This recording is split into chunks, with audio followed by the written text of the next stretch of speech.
Irmãos, quero compartilhar um texto com você. Está lá no livro de Marcos, Evangelho de Marcos, no capítulo 7. E acredito que você concorda comigo que amar é um desafio, não é? Amar é um desafio. Se apaixonar é gostoso.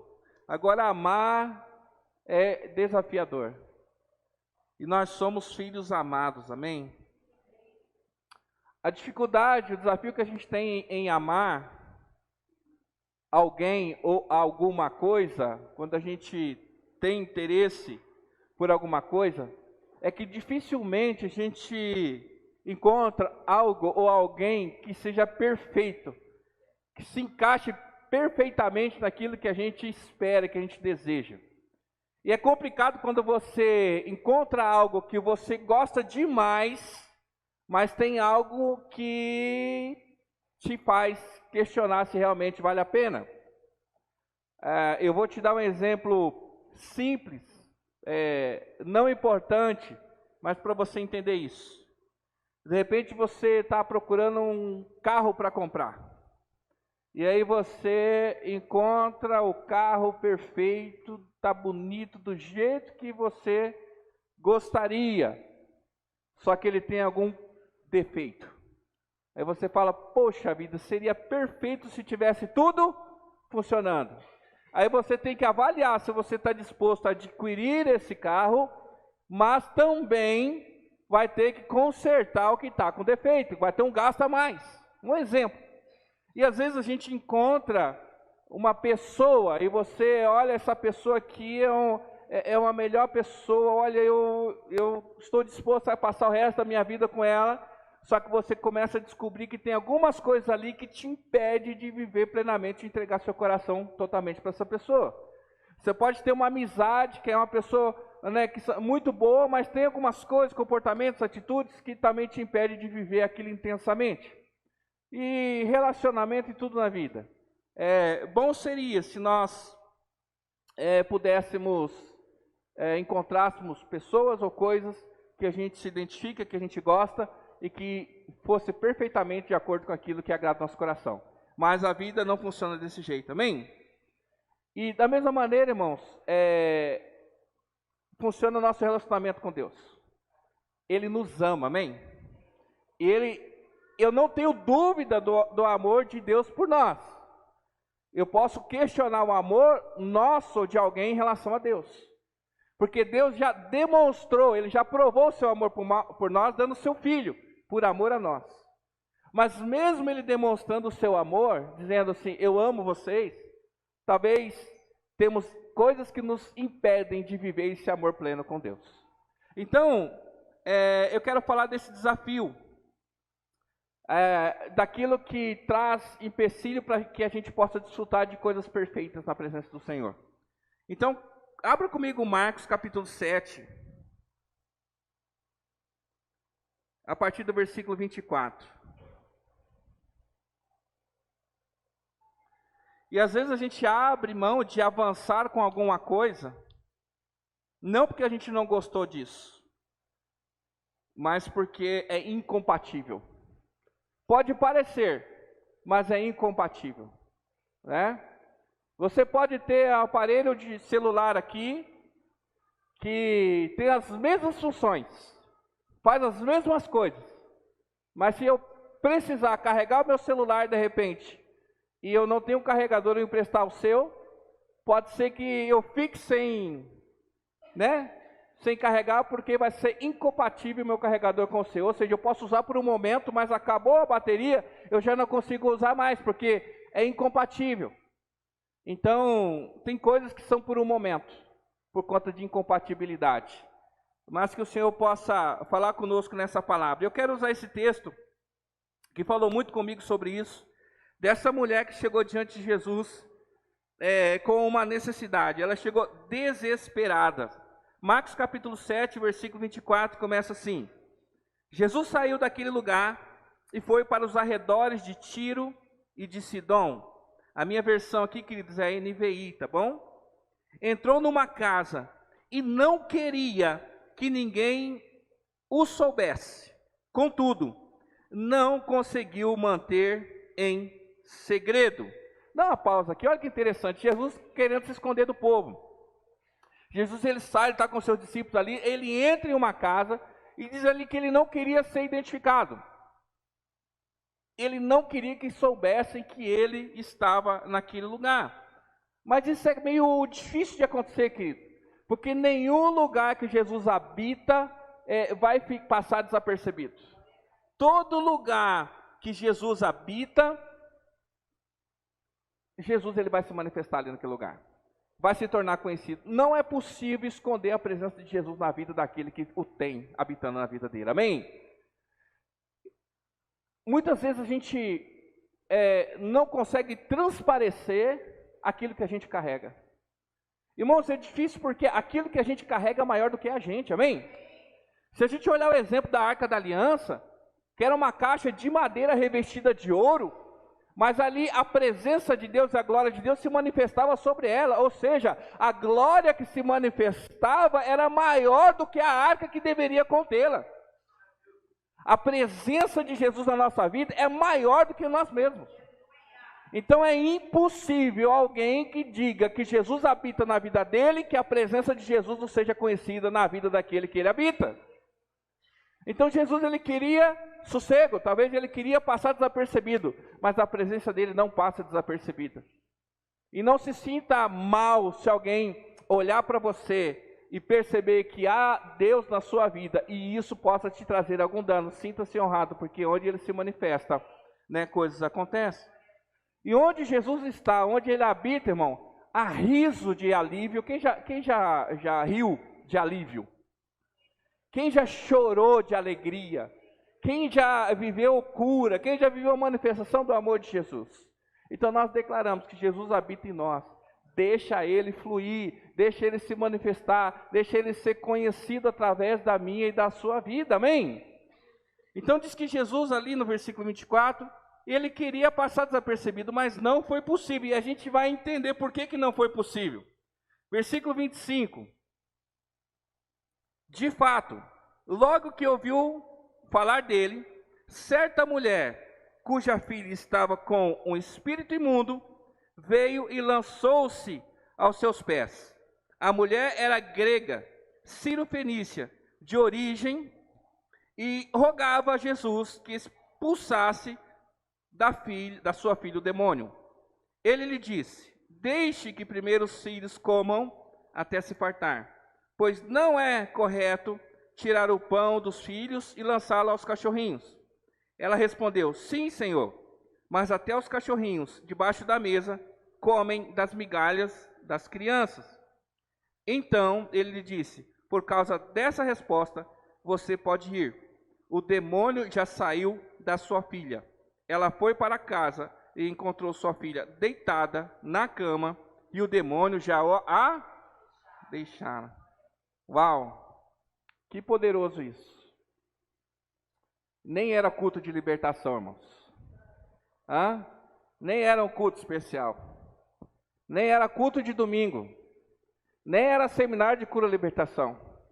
De repente era uma quarta-feira simples, no meio da semana, no culto de 1 hora, que essa pessoa recebeu a libertação e a cura dela. Porque a gente usa desse artifício como igreja, irmãos, de fazer cartazinho, criar nome legal, fazer eventos, chamar pessoas para atrair as pessoas. Sendo que a presença de Deus não precisa de nenhum artifício para que as pessoas venham até ela. Mas hoje nós usamos desses recursos. Nós tentamos atrair as pessoas, para que elas venham. Mas aquela mulher tinha uma necessidade e ela foi até Jesus para encontrar. Olha só que interessante. Então, quando o que se odeia está em quem se ama. Você não precisa se expressar, tenta se segurar agora. Tem alguém que você gosta e ama demais, mas tem algo na vida dela que você odeia? Já aconteceu isso com você? Isso pode ser algo físico, isso pode ser algo comportamental, isso pode ser algo espiritual. Às vezes tem, As mulheres casadas aqui sabem que nenhum marido ronca, Verdade. Você fala, você é tão lindo, excelente pai, um marido exemplar, mas ronca, Poxa vida. E o que isso tem a ver com essa palavra? Qual que é essa questão dessa mulher? O que é essa mãe, dentro desse contexto aqui, você imagina que ela mais amava? O que ela mais amava ali? A filha. Fez com que ela saísse da sua terra, não era muito longe, mas ela saiu do seu lugar de convivência e foi buscar ajuda ali para Jesus, alguém que ela não conhecia, mas ela tinha ouvido falar. Ou seja, um amor de mãe, queridos, é incomparável. Agora, a pessoa que ela mais amava na vida, com certeza, ali era a filha. Mas tinha na filha algo que ela odiava, que era um demônio. Você está entendendo? Então, neste caso, a pessoa que ela mais amava tinha algo que ela odiava. Ela amava a filha, mas a filha era possessa de um demônio. Isso pode acontecer. Uma mãe que não quer ver um filho sendo usado pelo demônio.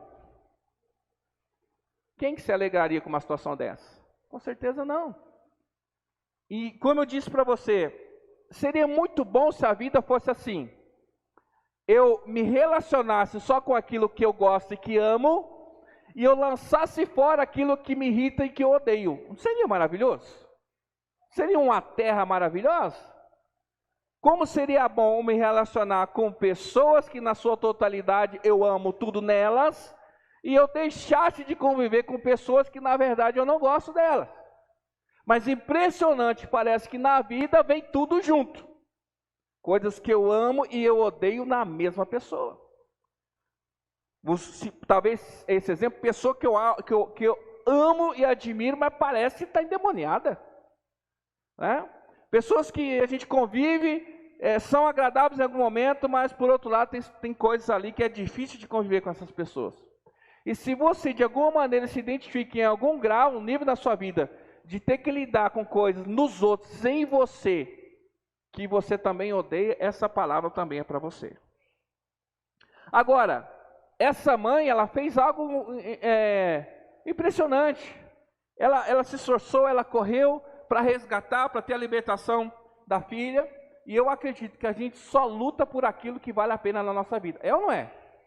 A gente só vai se esforçar para mover aquilo que vale a pena na nossa vida. Por isso que é importante nós termos autoestima. Sabemos quem realmente nós somos em Deus e saber qual realmente é o nosso valor em Deus.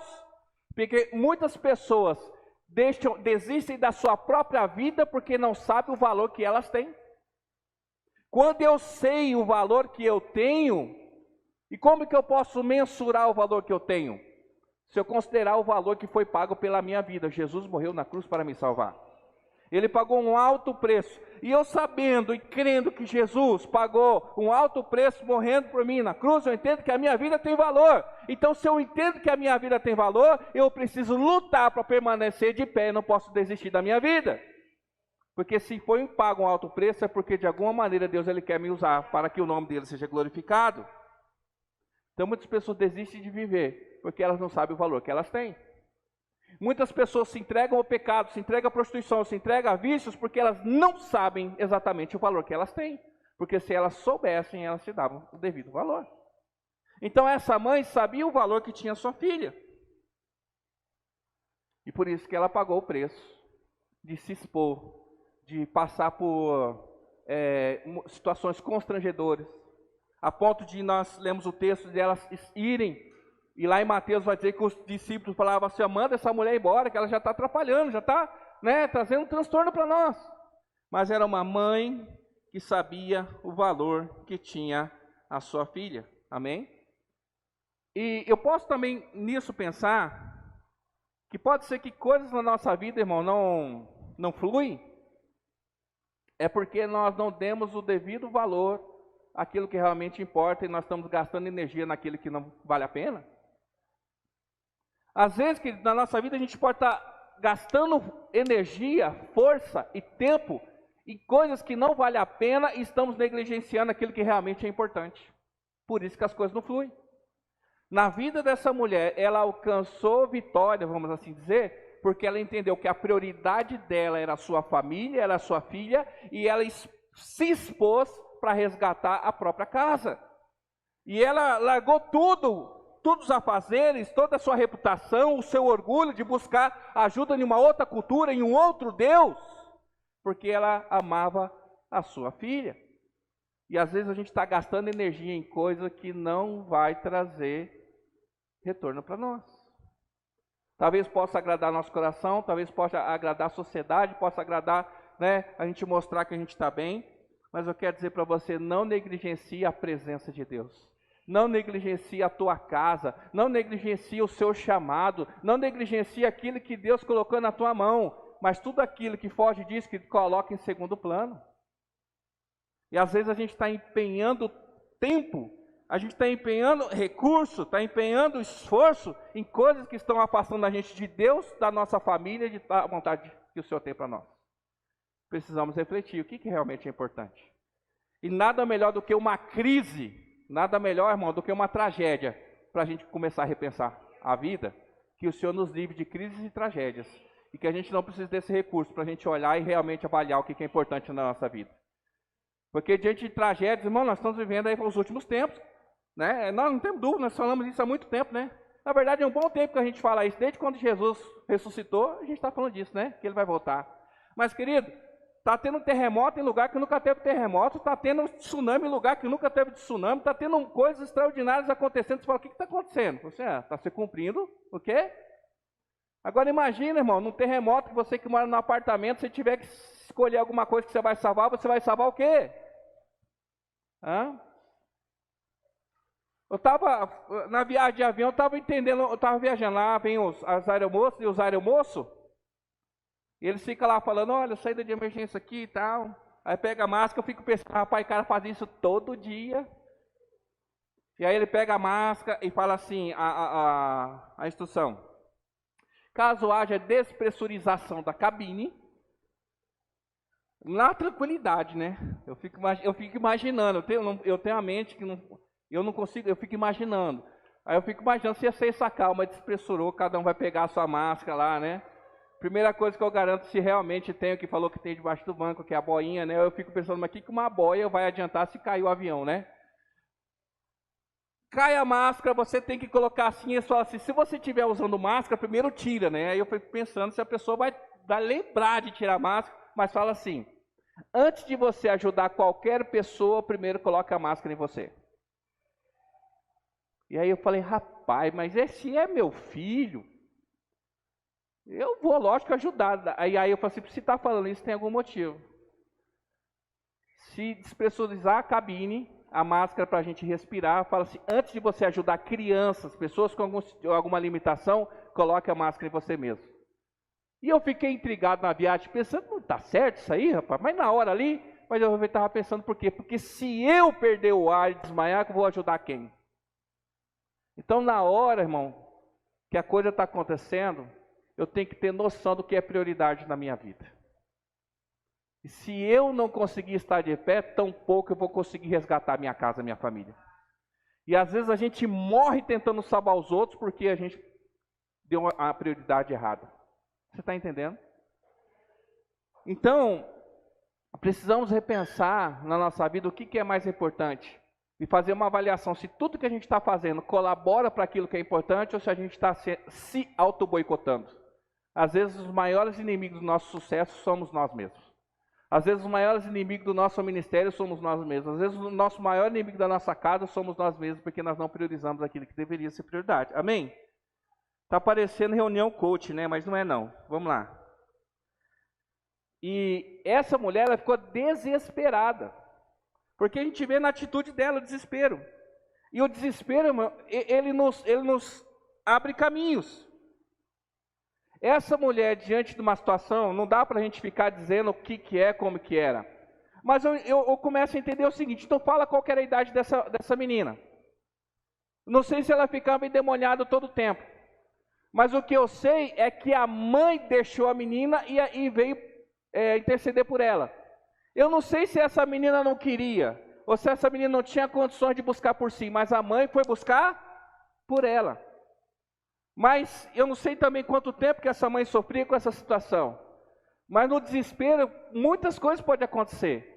Ela poderia entrar em depressão, mas a reação desesperada da mãe não foi se fechar, não foi se tornar depressiva, mas ela ficou determinada a ter a sua casa restaurada. Então cada um reage de uma maneira. O desespero pode nos levar para muitos lugares, mas o melhor deles é aos pés de Jesus. Para onde nós vamos? Para onde você vai quando você está desesperado? Para onde nós corremos? Quem nós buscamos? É essa a questão. Essa mulher buscou a Jesus. E ela nem o conhecia, mas ela ouviu falar que ele curava, que ele libertava e que ele salvava. Então para viver uma experiência dessa com Jesus, eu não preciso ser teólogo. Eu só preciso crer que ele tem poder para fazer o que as pessoas dizem que ele realmente faz. Você crê que Jesus tem poder para curar?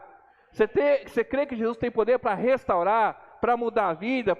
Então é o suficiente que nós precisamos nessa noite para viver essas oportunidades. E quem não entende, irmão, o que é ser desesperado, por conta de talvez de uma necessidade de uma situação, e de uma maneira desesperada você buscar Jesus, nunca vai entender a maneira como a gente adora. Nunca vai entender porque quando a gente está cantando, a gente levanta os braços. Porque quando a gente está adorando, a gente chora. Porque quando às vezes tem a oportunidade, a gente se joga aqui no altar. Pessoas que não entendem o que é buscar a Jesus quando está desesperado, um coração desesperado, como o salmista diz, como a corça anseia pelas águas. Irmão, o nosso coração ele tem que ser desesperado por Jesus. Se não houver desespero, você sabe que o que afasta as pessoas da presença de Deus não é o desespero, é a comodidade. Quanto mais confortável, quanto mais agradável, menos desejamos a presença de Deus. Quanto mais incomodados, quanto mais desesperados, mais nós desejamos a presença de Deus. Por isso que o crente não tem um minuto de sossego, irmão. Porque é o desespero que mantém a gente ativo, é que a gente atento.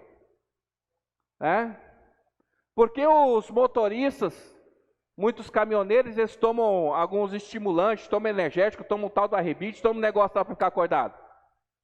Porque se ele dormir, ele morre. Então, às vezes, a gente tem que ser agitado para poder realmente desfrutar do favor de Deus. Amém? Entenda a atitude de uma mãe desesperada. E essa mãe, então, vamos falar desse amor que muitas vezes é impedido. Apesar de ser atraente, apesar de ser agradável, apesar de nós desejarmos, irmãos, podemos estar impedidos de chegar a ele. Você vai entender essa palavra. No versículo 26, diz que ela vai insistir desesperadamente para Jesus. E dá a entender que, dá a entender que ele está na casa, que ele não queria que soubesse que ele estava ali. E essa mulher conseguiu acessar essa casa, essa mulher conseguiu se jogar nos pés de Jesus, e estavam os discípulos, parece que ela surgiu do nada, só que ela não surgiu do nada. Ela está perseguindo Jesus há um bom tempo. Ela está buscando Jesus. Olha Mateus, abre também, esse mesmo relato está lá em Mateus. Mas olha que interessante, Mateus capítulo 15, versículo 22, como que o evangelista Mateus, ele vai descrever essa mesma situação. Ele também estava lá. Só que ele vai trazer um comportamento que Marcos ele não descreve ali no livro dele. Mateus 15, 22. Uma mulher cananeia, que ali morava, veio a ele suplicando: Senhor, filho de Davi, tenha misericórdia de mim. Minha filha está possuída por um demônio que a atormenta terrivelmente. Versículo 23. Olha só isso. Jesus não disse uma só palavra em resposta. Então, os discípulos insistiram com ele: mande-a embora. Ela não para de gritar atrás de nós. A gente veio com um discurso hoje, irmão. Deus é amor. Deus é amor? Sim, Deus é amor. Gente, Deus ele não rejeita ninguém. Jesus, ele não rejeita ninguém. Jesus está de braços abertos, igual o Cristo Redentor para todo mundo. Não é verdade? Sim, Cristo ele rejeita. Ah, pastor, mas esse não é o Jesus. Você está querendo... O Jesus que eu conheço é um Jesus que ama. Não importa o que eu sou, não importa o que eu faça, não importa o que eu pense. Esse Cristo que você que conhece não é o que a Bíblia nos diz. Mas diz que Jesus aqui, ele não está testando ela. Não era uma estratégia de Jesus como ele fez com a mulher samaritana. A mulher samaritana, Jesus foi até ela. E ela abriu o coração para Jesus. Agora, Jesus estava ali, ele nem queria ser acessado naquele momento. Mas essa mulher chegou até ele. Com certeza Jesus sabia da vida dela, porque ele era Deus, amém? Jesus, ele conhecia o pensamento das pessoas. Ele sabia até o que as pessoas arrazoavam no seu coração, aquilo que elas pensavam, aquilo que elas tramavam. Jesus conhecia a história dela, só quando ela chegou ali ele já sabia. Poxa, Jesus é insensível, ele não poderia ter, como naquela mulher que vinha, o filho dela ia ser enterrado, e ele parou o enterro no meio ali, a procissão, e ele viu que ela era viúva, ele viu que era o único filho dela, e ele tocou no caixão, ele foi sensível, disse que ele teve compaixão dela, e ele ressuscitou o menino. Que Jesus, é esse Jesus que eu gosto, irmão. Essa é a parte da Bíblia que eu gosto de ler. Agora o Jesus que não dá atenção e nem dá uma resposta para uma mulher desesperada, e aqueles que se dizem discípulos de Jesus falam assim, manda ela embora que ela já está atrapalhando, isso daí nem deveria estar na Bíblia. Imagina se essa mulher for dar ouvido aos discípulos de Jesus. Imagina se essa mulher, depois de clamar, de andar atrás e Jesus não falar nada, ela tivesse desistido. Imagina se essa mulher tentando acessar Jesus, um dos seus discípulos falou assim, rapaz, você fala demais, mulher, hein? Sai daqui, você não tem nada aqui não. Imagina se ela tivesse desistido. E se eu pensar dessa maneira, eu fico imaginando quantas vezes, irmão, nós desistimos porque Deus se calou. Quantas vezes nós interrompemos no meio algo que está para acontecer na nossa vida por conta de alguém que está dentro da igreja. Porque alguém disse alguma coisa para mim que me ofendeu. Porque o meu foco, irmão, está nas pessoas ou está naquilo que eu estou buscando em Deus? Mas ela ignorou tudo isso, porque ela tinha um objetivo que era prioridade na vida dela. Ela insistiu desesperadamente. Se diz que a melhor comida é a fome, não é? A melhor comida é a fome. Irmão, quanto mais fome, mais delicioso é aquilo que a gente come. Quanto mais necessidade a gente tem da presença de Deus, mais feliz a gente fica quando ela vem. Agora, quando a gente começa a se encher de muita coisa, a gente começa a ser seletivo. Não como coentro. Não como uva passas. Ok, você tem essa opção e não há problema nenhum. Né? Normal é quem come uva passa, essas coisas assim, no meio da maionese. Mas se você não tem problema nenhum, e você tem essa opção, você pode optar em comer ou não comer. Isso não é nocivo para a sua vida, mas a presença de Deus, a falta dela é. E a gente ser seletivo por aquilo que a gente quer receber de Deus também. Mas essa mulher ela foi desesperada. E aqui eu quero aproximar essa história da nossa vida, querido. Eu quero dizer que se não houver necessidade no nosso coração pela presença e pelo mover de Deus, irmãos, nós vamos desistir facilmente. Agora, se eu entendo que aquilo que está em jogo é precioso, eu vou insistir até o... Vamos falar das mães. Pensa no seu coração, mãe, pai, tenta se colocar no lugar delas. Até que ponto você estaria disposto a ir para salvar a vida da sua filha, do seu filho? Ou até que ponto você estaria disposto a ir para salvar a sua própria vida? É onde o Senhor quer nos levar. Então nós estamos falando de salvação, de restauração na nossa vida, amém? Agora a pergunta que fica então, por que Jesus a rejeitou? Porque Jesus nem quis ouvi-la, nem respondeu a ela. E quando os discípulos foram falar para ele, manda ela embora, ele não os repreendeu. Porque teve momentos que as pessoas estavam lá, Jesus, o pessoal está com fome, vamos mandar eles embora, e Jesus fala que vai e dê de comida a eles, não é isso? Ele poderia, mas dessa vez não, ele ficou calado. Sabe por quê? Que Jesus não a rejeitou. ela já o havia rejeitado antes. Sabe por quê? Essa mulher, a gente sabe que não é daquele povo, é Ciro-fenícia, é cananeia, é um povo que está a alguns poucos quilômetros dali de Jerusalém, dali daquela região, mas é um povo pagão. É um povo, irmão, que adora outros deuses, é um povo que se prostra diante de outros ídolos. É um povo que adora ídolos que não são o Senhor. Agora imagina Jesus vendo alguém que se prostra diante de outros ídolos e que por conta disso há uma porta aberta para que Satanás atue na vida da filha dela, e agora ela vem pedindo ajuda para ele, sem nem nele ela crê. Eu não sei se deu para entender, mas Jesus não rejeitou essa mulher. Essa mulher já tinha rejeitado Jesus antes. O demônio que atuava na vida da filha dela, atuava porque havia uma porta aberta na casa dessa mulher, para que esse demônio atuasse lá. Ou seja, Deus protege os seus filhos, amém? Deus guarda ou nos guarda. Os anjos do Senhor acampam ao redor de todo mundo, não é assim que diz a palavra? Não, acampam ao redor de quem? Daquele que o teme. Diz que se a gente se submeter diante do Senhor, a sua poderosa mão, quem que vai fugir de nós?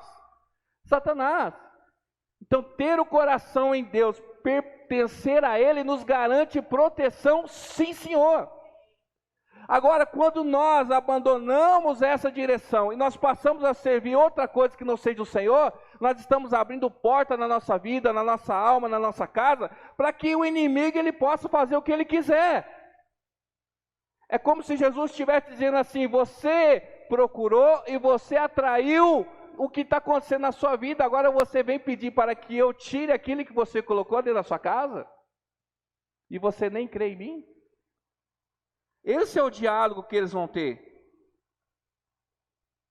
Esse é o... E não adianta a gente ficar chateado com Deus. Você já ouviu um desse testemunho? Quem já ouviu desse testemunho? Quem já ouviu? Quem já ouviu testemunho? Testemunho.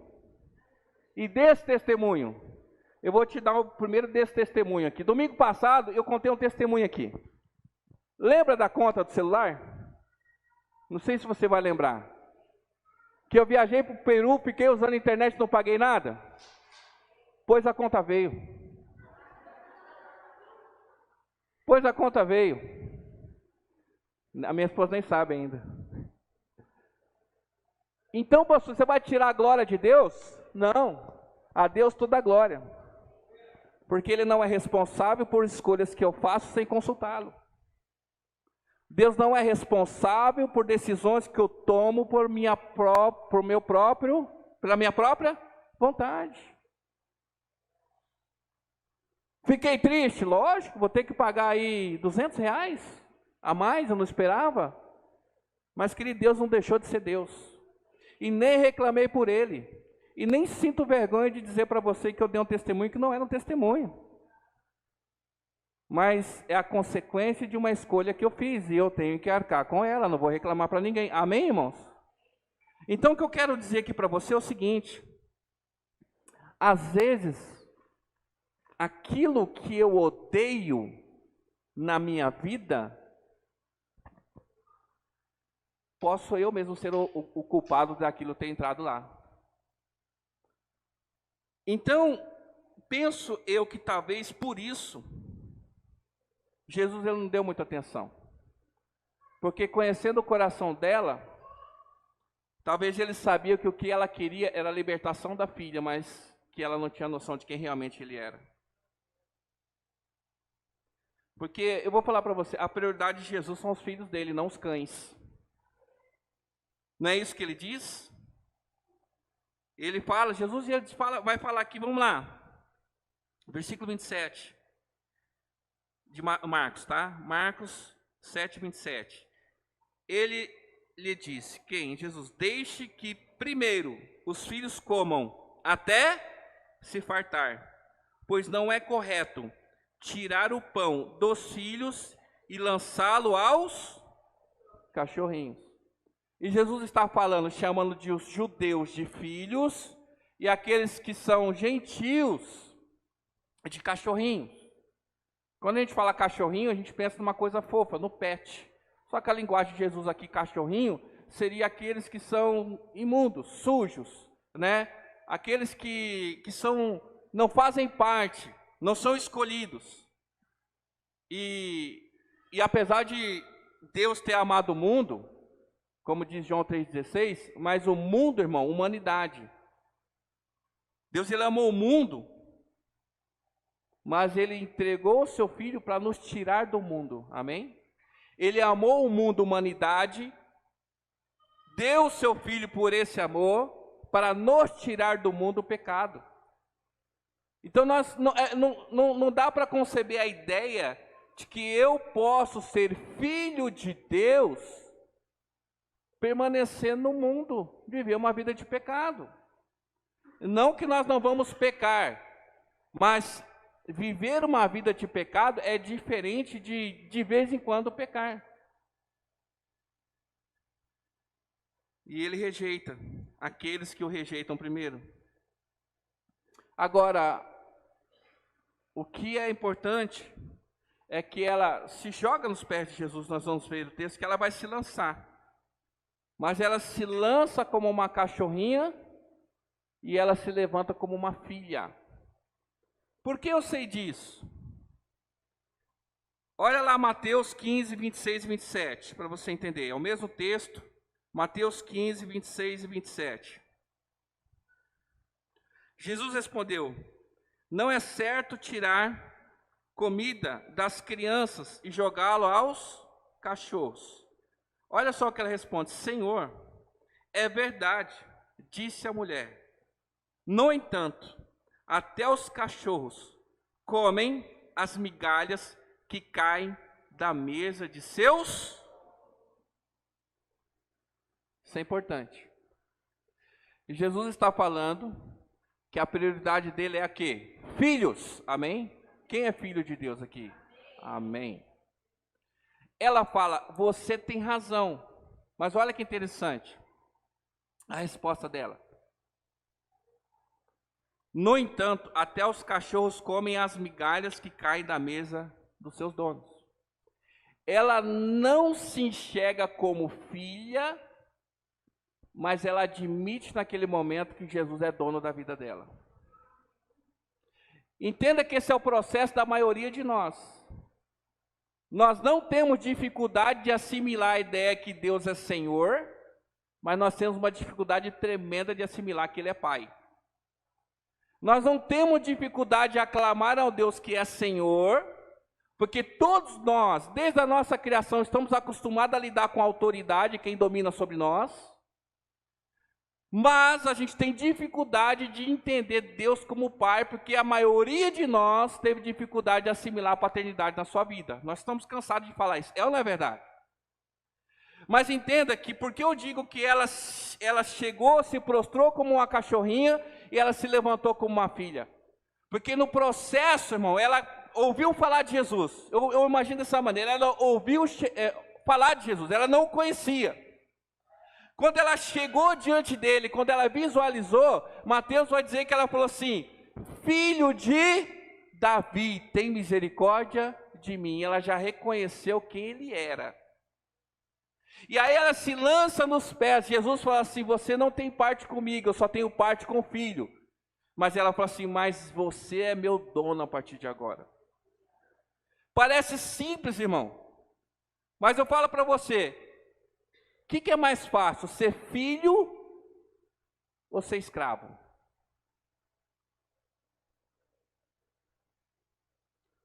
Você já viu num contexto de... Não vou nem falar de escravidão, assim... Escravidão, vou falar no emprego. Quem é funcionário assim, o patrão chega e fala assim: Ô Getúlio, pega aquela caixa lá e coloca lá para mim, por favor. É assim que se faz no serviço?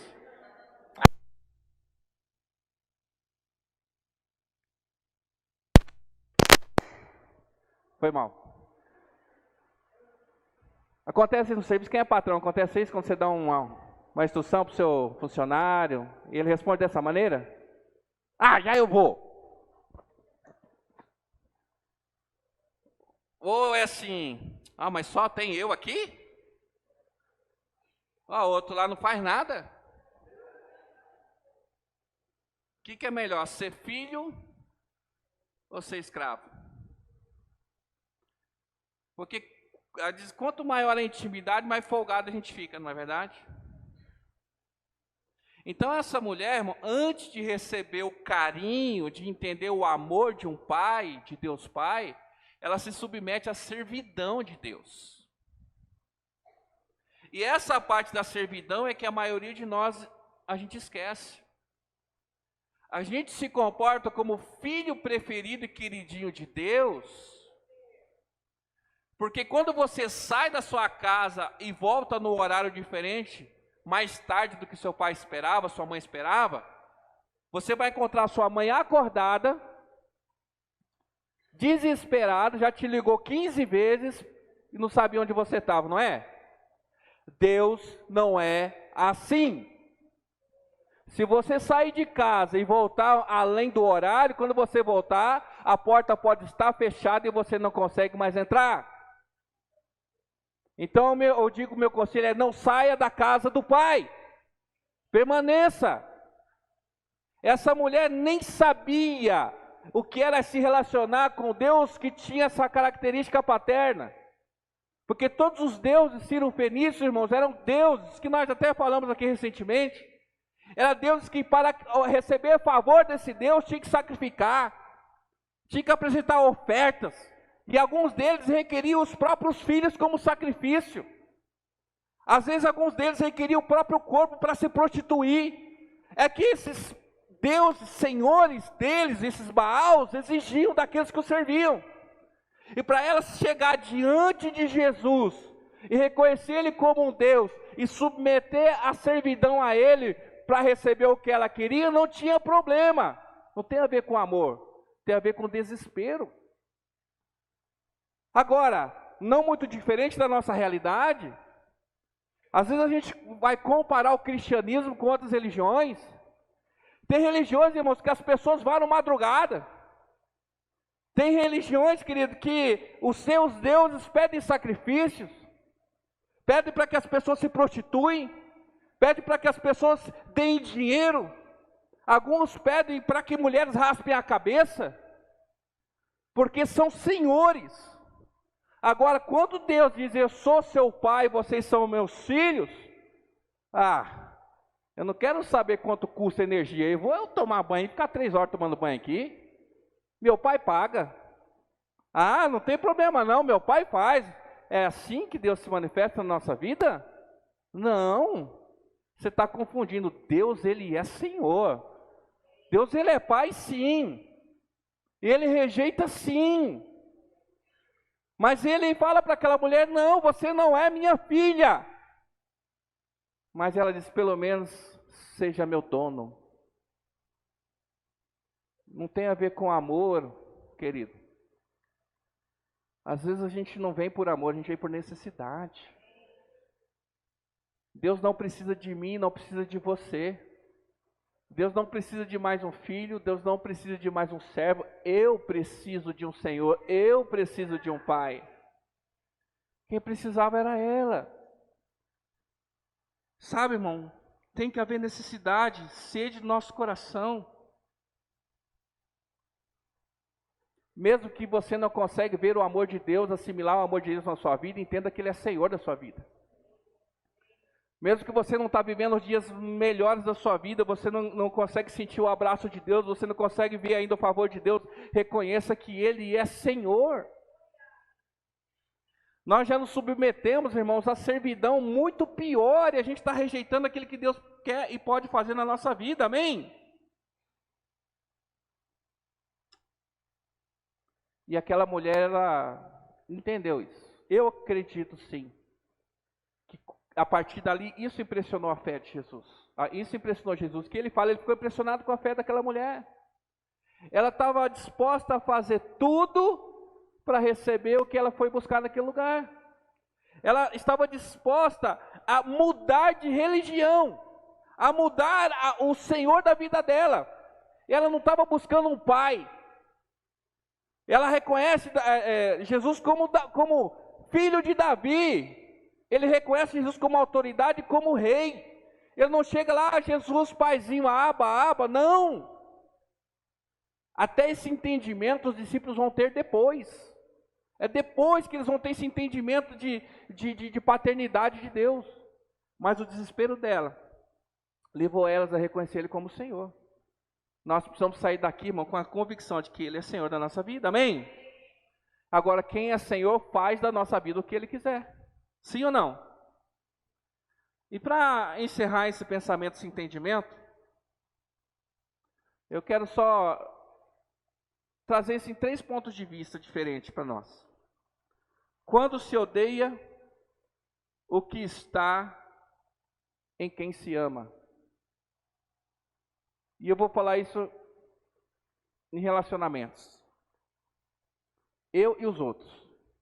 Você e as outras pessoas. Se você convive, e eu não estou falando de qualquer pessoa, porque você não se ofende com qualquer pessoa. Irmão, tem pessoas que a opinião delas, sinceramente, eu nem ligo. Você se importa com a opinião de qualquer pessoa? Se importa, você tem problema. Irmão, se alguém passar na rua, que eu nunca vi na vida, e falar para mim assim, você é feio. Bom dia. Você nem me conhece. Eu não te conheço. O que você diz não importa para mim, não sei quem você é. Irmãos, pessoas que a gente não considera, a opinião delas tão pouco. Você está entendendo? Pessoas que não têm parte com a sua vida, o que elas dizem tão pouco. Mas toma cuidado com a opinião que tem influenciado a tua vida, porque a gente fica nas redes sociais, admirando pessoas que não têm parte comigo, fico ouvindo o que elas dizem. E aí eu ouço o que o influenciador disse e rejeito a palavra do meu pai e da minha mãe. Entende? Eu ouço o que amigos dizem e rejeito a palavra do meu marido e da minha esposa. Você está entendendo? Irmãos, quem não tem parte comigo, Jesus diz assim, quem comigo não ajunta, espalha. Então eu não estou nem falando aqui a opinião dos outros, eu estou falando de pessoas que a gente ama, mas tem coisas na vida dela que a gente odeia. O que eu faço com ela? Mata? E tem um ditado que diz assim, não jogue a criança junto com a água suja. Quem já ouviu falar disso? Isso diz respeito quando você está dando banho num bebê e ele está todo sujo, fez cocô. Aí você está lavando, aquela água está amarela, não está? Verde. Aí você joga a banheira com a criança junto? Não, você joga água suja, mas a criança você preserva. Irmão, entendo que na nossa vida, às vezes a gente vai ter que jogar água suja, mas vai ter que preservar as criançonas na nossa vida. Às vezes a gente vai ter que aprender a reter o que é bom e ignorar aquilo que não acrescenta na nossa vida. E achar que a gente vive num mundo de Barbie, que tudo é cor-de-rosa. A vida não funciona dessa maneira. Aquele pastor prega bem, mas eu não gosto daquele negócio. Vai embora. Agora, se você amadurecer e souber separar o que é importante, o que não é importante, o que é benção, o que não é benção, a gente pode conviver junto. É ou não é verdade, irmão?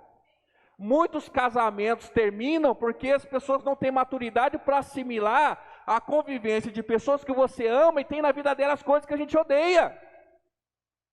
Às vezes tem relacionamento de pai e mãe, e eu odeio isso no meu pai, eu odeio isso na minha mãe, e a gente quer romper por conta de alguma coisa que é realmente ruim, mas a gente desconsidera que existe coisas que a gente realmente ama neles.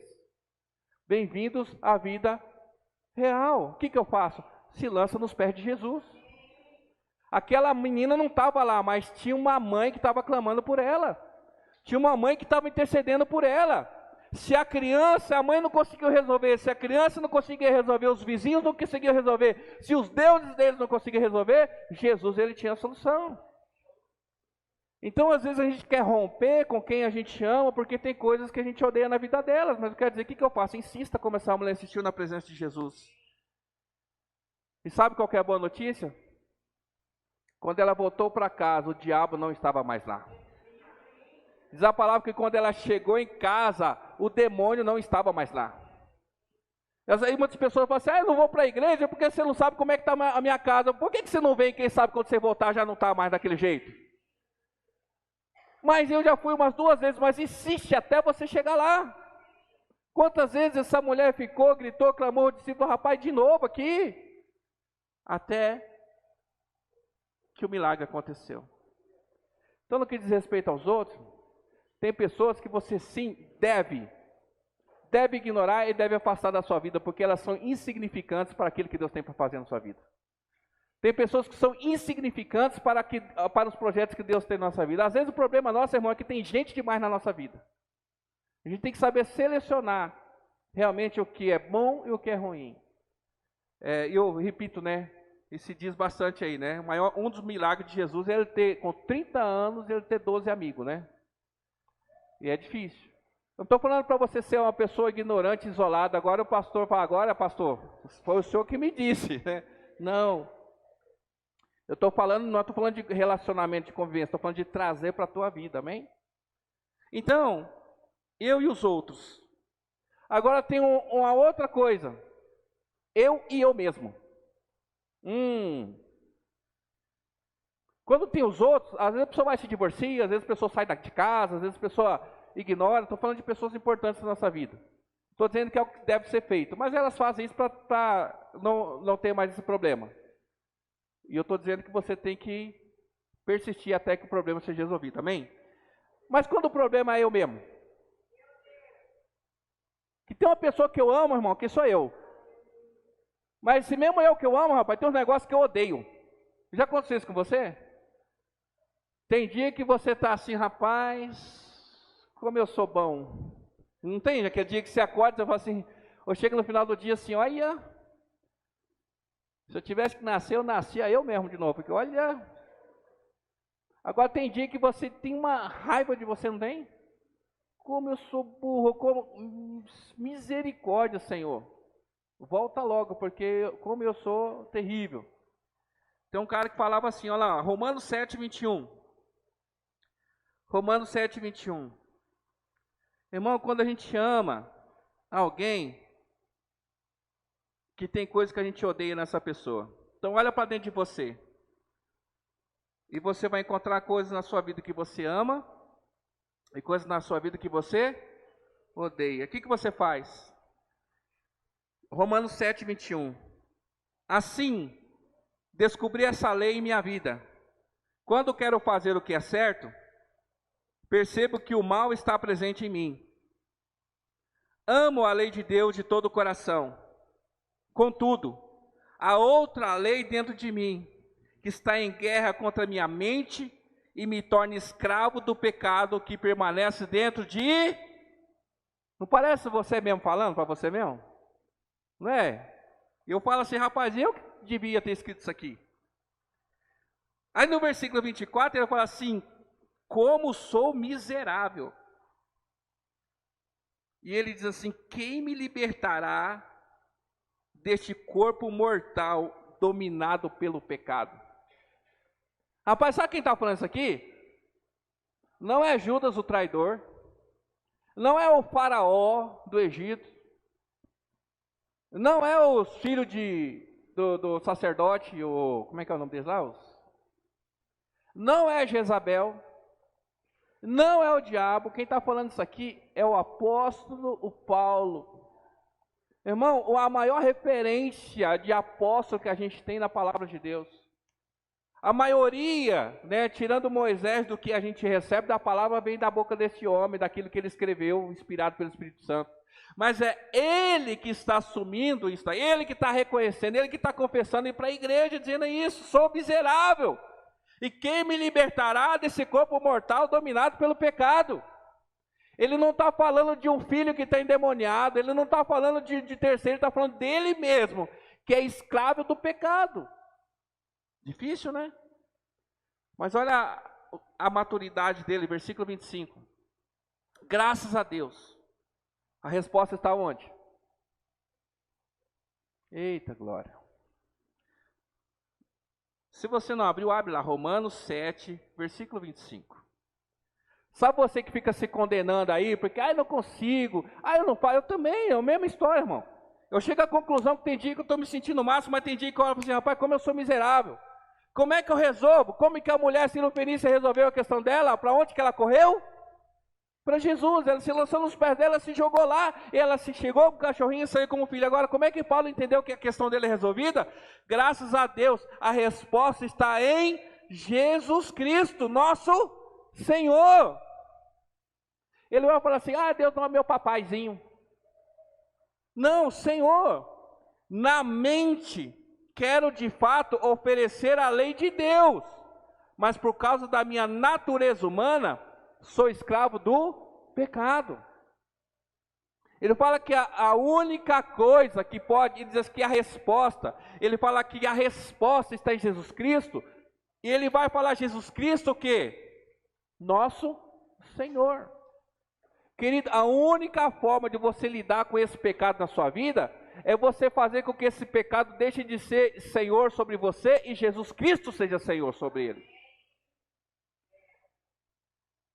Porque o pai, a visão humana que nós temos de pai, não é aquele pai da roça não, que a gente brinca e fala, se meu pai estivesse conversando e passasse na frente. Já viu essa história aí? Hoje não. Hoje você vê os pais são escravos dos filhos. Os filhos fazem o que quer e o pai, muda tudo, irmão. Já viu falar da chinela de pau? Não conhecemos. É melhor, é pior, é errado, não sei. São tempos diferentes, não sou juiz, eu não posso determinar. Mas, irmão, a gente está acostumado com o pai que faz tudo que o filho gosta. Imagina, irmão, quando a gente fala de Deus Pai, essa geração entende como os pais de hoje reagem. Agora, a igreja de 30 anos atrás, irmão, se viesse na igreja com a saia acima do joelho, já estava no inferno. Era a maneira como eles entendiam pelo como as coisas se lidavam naquele momento. Não é? Não estou dizendo que está certo ou está errado, dizendo que era diferente. Pastor passava, sentia que a pessoa baixava a cabeça. Não estou dizendo que está certo, estou dizendo que é a maneira como eles lidavam com cada situação. Mas Paulo está dizendo assim, eu sou miserável. Ele reconhece que a carne é escrava do pecado. A resposta está em Jesus Cristo, nosso Senhor. Então ele está dizendo o seguinte, que a única forma dele lidar com isso é fazer com que o Senhor da vida dele não seja mais o pecado, mas seja quem? Jesus Cristo. Quando eu penso dessa maneira, eu não faço para Deus quando eu quero, quando eu tenho tempo, quando eu estou bem ou quando me dá vontade. Mas eu faço porque Ele quer que eu faça, então eu faço dependendo da minha vontade. Você está entendendo? Aí é o seguinte... Aí o patrão fala assim, você pode colocar aquelas caixas lá? Aí você está lá. Aí passa o outro. Ei, escravo. Aí você sai lá e fala, patrão, seguinte, dá não. Ó o menino aí, ó. É assim que funciona? Então para de ser chorão, assuma as suas responsabilidades, faz aquilo que Deus te chamou para fazer. Tudo a gente fica reclamando, porque o fulano, porque o ciclano, porque nós não somos filhos mimados, a gente tem que entender que Ele é Senhor da nossa vida. Tem que parar de chorar, irmão, ir para cima, entender a necessidade que nós temos hoje. E tem dia que não vai dar certo. Tem dia que a gente vai pecar. Tem dia que o milagre não vai acontecer. Tem dia que as coisas vão estar ruins. Mas a gente precisa reconhecer que Jesus Cristo é a resposta. Paulo, é muito interessante uma palavra que ele diz, antes de falar do último aqui. No final da sua vida, ele fala lá, completei a carreira, não é isso? Ele vai falar assim, já estou sendo entregue como oferta de libação. A oferta de libação no Antigo Testamento, era quando se apresentava alguma oferta de líquido. Se levava lá um vinho e apresentava no altar do Senhor. Tinha vários tipos de oferta. Então, a oferta de libação é a oferta derramada. Paulo estava dizendo assim, a minha vida está sendo derramada. Agora imagina o seguinte, se a tua vida coubesse dentro de uma garrafa, quanto dessa garrafa você já derramou diante do Senhor? Eu não estou falando de intensidade, estou falando de tempo. Irmãos, eu me converti com 18, fui para missões com 19 e estou com 44. Eu sei que pareço que tenho muito menos, mas eu já tenho 44. Agora faz as contas, me ajuda aí. Então, vou arredondar para 20. Então eu tenho 14 anos que eu conheço a Jesus e tenho servido a Jesus, é isso? E quantos anos aí que eu não... 44 menos 14, gente? É isso? Não. Hã? Não é 14. Vou arredondar para 20. Eu entreguei minha vida com 20 e há 24 anos eu sirvo ao Senhor, não é isso? Então, se a minha vida fosse não tivesse dentro de uma garrafa, mais da metade dela eu já entreguei para o Senhor. Não tem problema, sabe, pastor? Mas a pessoa que se converte já no final da vida não tem problema. Mas que se entregar é você... Irmão, já viu o ditado? Não se chora sobre leite derramado? É aquilo que você derrama, você não pega mais. Quando você entrega, Paulo está dizendo assim, algo que eu entreguei foi totalmente para o Senhor.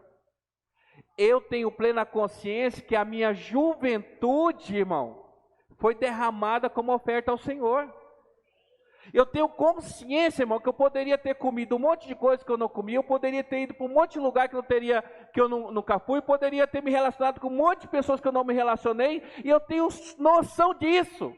Mas não tem problema, porque é uma oferta derramada para o Senhor. A gente precisa aprender a derramar a nossa vida. A gente faz as coisas para o Senhor, depois a gente quer tomar de volta como se a gente tivesse perdido. A gente serve a Deus um tempo da nossa vida, acontece uma coisa errada, depois você se arrepende e nossa, mas já dei minha vida, dei meu dinheiro, e agora? Ou você deu ou você não deu. Paulo, ele morre sozinho, abandonado por aqueles que ele cuidou, que ele salvou, doente, depois de ter sido usado para curar pessoas, ele mesmo não consegue se curar, velho, dependente dos outros, morre numa masmorra no fundo do chão, e ele ainda diz que ele entregou, ele derramou a vida dele para o Senhor, e a gente tem medo de entregar para ele. Ele é Senhor, ele é Senhor da nossa vida. Não é difícil, a gente erra, a gente peca, nós somos miseráveis, miserável, homem que sou, Paulo fala, mas assim, derrama a vida nas mãos dele, e não se arrependa disso, amém? Então, como que eu lido com alguém que eu amo, eu mesmo, mas tem coisa em mim que eu odeio? Me derramo diante do Senhor, Ele tem que governar a minha vida, e até que Ele venha, eu vou ter que lidar com as decepções que eu mesmo vou proporcionar a mim, e às pessoas que estão do meu lado. E para a gente concluir, a gente falou de eu e os outros, eu e eu mesmo, e Jesus e eu. Será que Jesus nos ama? Mas será que tem coisa em nós que Ele odeia? E agora? Ele nos ama, mas tem coisa em nós que Ele odeia. E para a gente avançar nesse relacionamento, a gente vai ter que aprender a morrer também. Isso aqui é muito sério, para me concluir. Apesar de Jesus nos amar, pode ter coisas na minha vida que Ele odeia, que impede que esse relacionamento aconteça. Está entendendo? Você já viu conversa assim? Olha, querido, você é um excelente funcionário. O seu currículo não tem igual, mas... Já viu isso? Já ouviu alguém falar assim, olha, você é uma pessoa extraordinária. Eu nunca me relacionei com uma pessoa tão especial como você. Mas Jesus, Ele pode chegar e falar assim, olha como eu te amei. E eu dei a minha vida por amor a você. Eu te formei, eu te vi sendo formado no ventre da sua mãe. Eu fiz um plano lindo para você. Eu sonhei com você. Eu tracei projetos para você. Você é o meu menino bonito. Mas. Ele pode até dizer assim, talvez, quem sabe, né? Quem sou eu para dizer essas coisas? Mas ele falou assim, olha, você curou em meu nome. Olha, você expulsou demônios no meu nome. Olha como que você foi tremendamente usado nessa terra. Mas, apartai-vos de mim, maldito, porque eu não vos conheço. Então, eu acho que a gente precisa entender que, antes dele ser pai, ele é Senhor. E a gente só vai entender quem é pai, que ele é pai, quando a gente se submeter a ele como Senhor. Porque Jesus, ele diz isso para os discípulos em algum momento, quando ele fala assim, eu já não vos chamo mais servos, e agora eu chamo vocês de quê? Amigos. Antes de achar que Jesus é seu amigão, você precisa entender que ele é seu Senhor. Antes de querer receber favor de Deus, eu preciso servir a Deus. Antes de achar que eu sou o centro do universo e tudo acontece porque Deus ele me ama, querido, entenda que primeiro nós devemos reconhecer Ele como Senhor e Rei da nossa vida. Então, como que eu faço quando o que se odeia está em quem se ama? É com os outros? Corre para Jesus. É comigo mesmo? Corre para Jesus. É eu e Ele?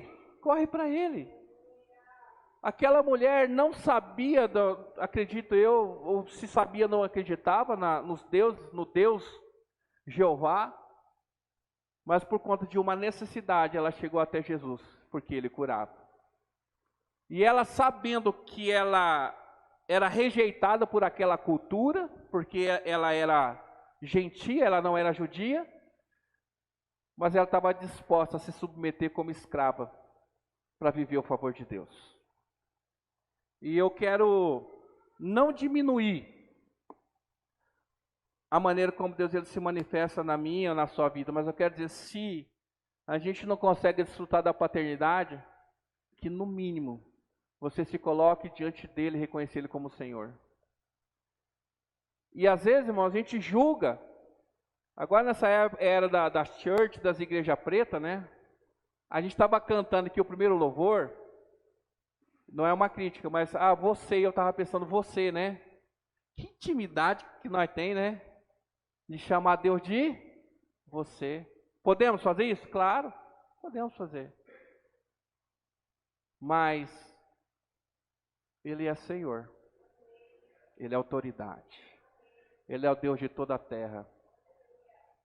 Toda língua confessará, crendo ou não crendo, que Ele é o Senhor. Todos os reis se prostrarão diante dele e reconhecerão que Ele é Rei dos reis e Senhor dos senhores. Eu e você, crendo ou não, Ele é. Talvez a gente nunca alcance, talvez tem pessoas que nunca vão alcançar a intimidade, o entendimento de uma paternidade. Talvez tem pessoas que nunca vão sentar no colo de Deus como papai. Talvez muitas pessoas não vão conhecer o Abba, mas todos precisam conhecer o Senhor. Ser filho de Deus, irmão, não é um critério para entrar no céu, mas ser servo sim. Ter Deus como pai não é um critério para a salvação, mas ter Ele como Senhor sim.